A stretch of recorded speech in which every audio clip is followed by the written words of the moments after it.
Hey guys, I just watched Cutlery Lovers review or instructional video on how to make a tin can whistle, and I thought that was kind of an interesting review, instructional video, and I'll probably put a annotation link right up there. And I don't know, I thought it was kind of cool. It's not something you see every day, and so I thought I'd attempt it in somewhat real time. I'll probably edit it a little.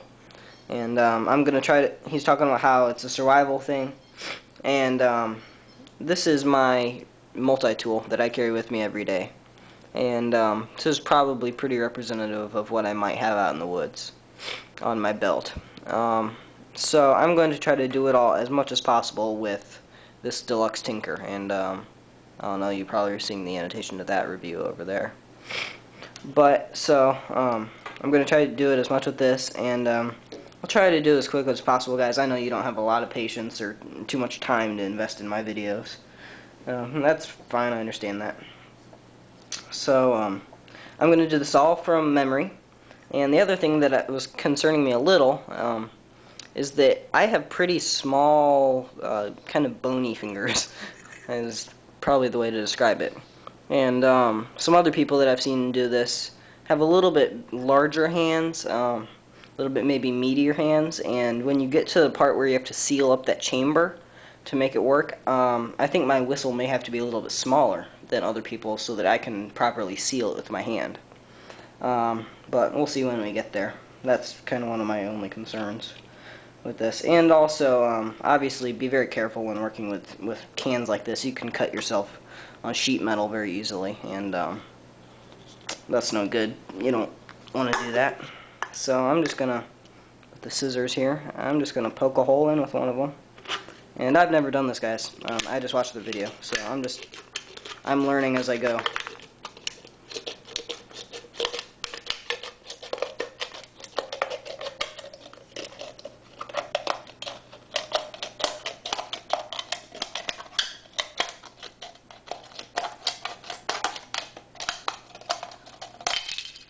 Okay, so that sheared it pretty well. I just rinsed this can out with water as well. It's a little jagged there, but okay. I think I'll split down this way.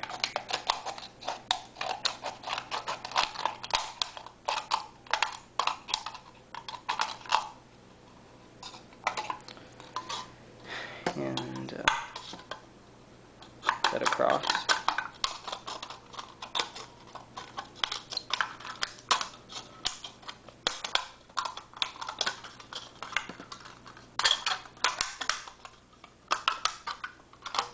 And this is actually starting to look a little scary to my fingers, I think, with how jagged this is.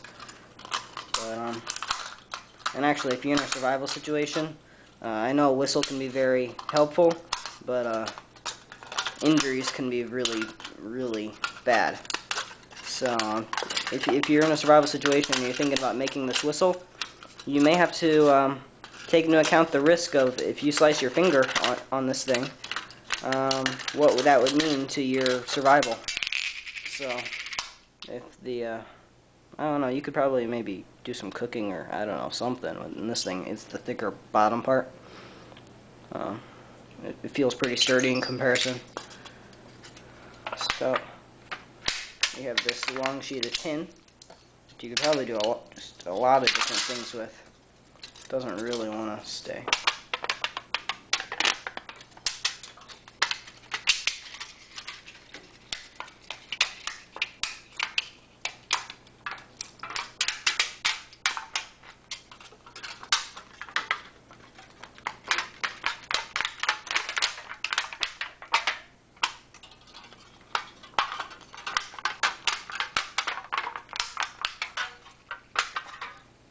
I think that I'll just cut off a piece like right here.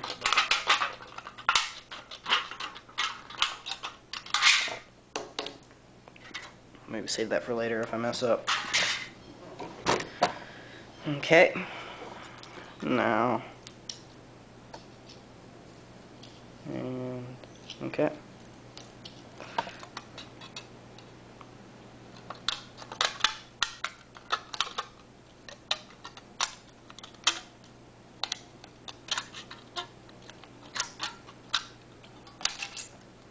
there's one strip.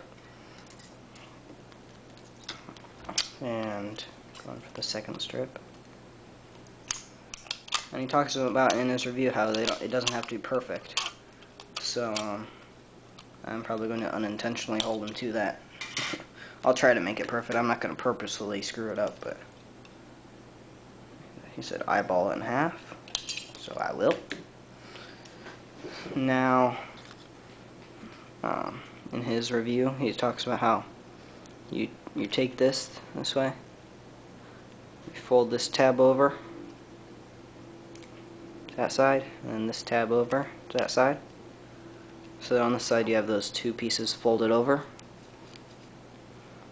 and then you fold this piece over.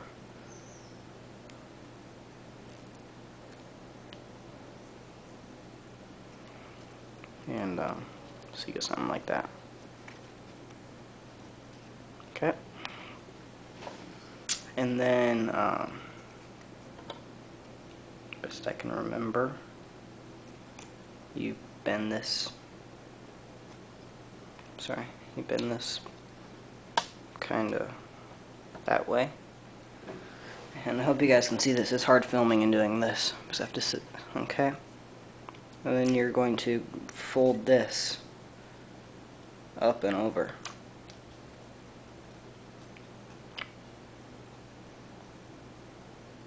So that it's kind of like this. So it's a hoop whistle like that.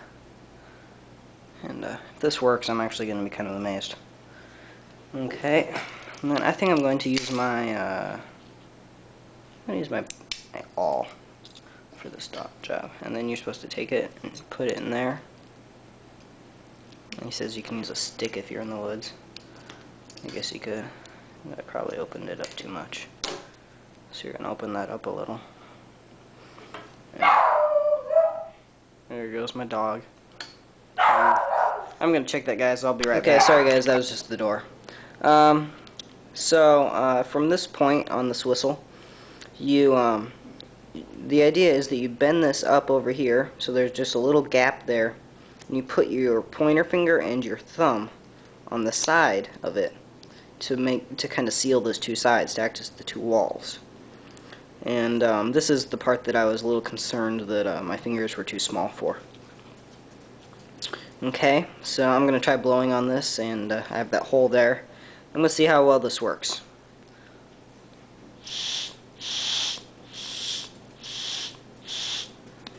So, not too good. I've got a little sound, and I think the reasoning for that it's not working great right now, is that I can't fully seal that compartment of air with my fingers. So I'm going to cut some of this section off, make it shorter, and that should make the compartment smaller, and I think that way it'll probably work for me. And I think the way you're supposed to adjust the pitch on this is kind of the distance in between there. And I'm just kind of testing this out, and if you're really intrigued in this, watch his review. He explains it really well. Okay, let's try this one.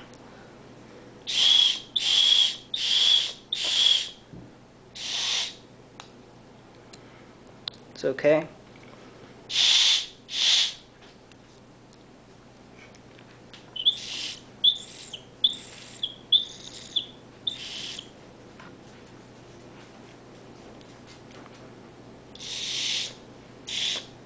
Okay guys, at one point there I was getting little chirps out of it that sounded actually like a real whistle.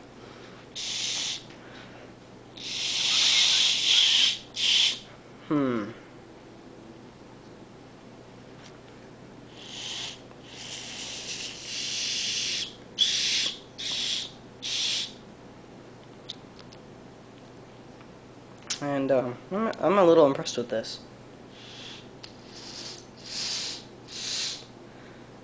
So I'm not getting really loud whistle blows out of this. However, I'm thinking that if I maybe fiddled around with it a little more, kinda maybe got this a little straighter cut, or oh, just dropped it. Sorry, guys. If maybe I adjusted the opening that I made with that awl right there, maybe pinched it off on the sides or something, I think that I could probably get this to work.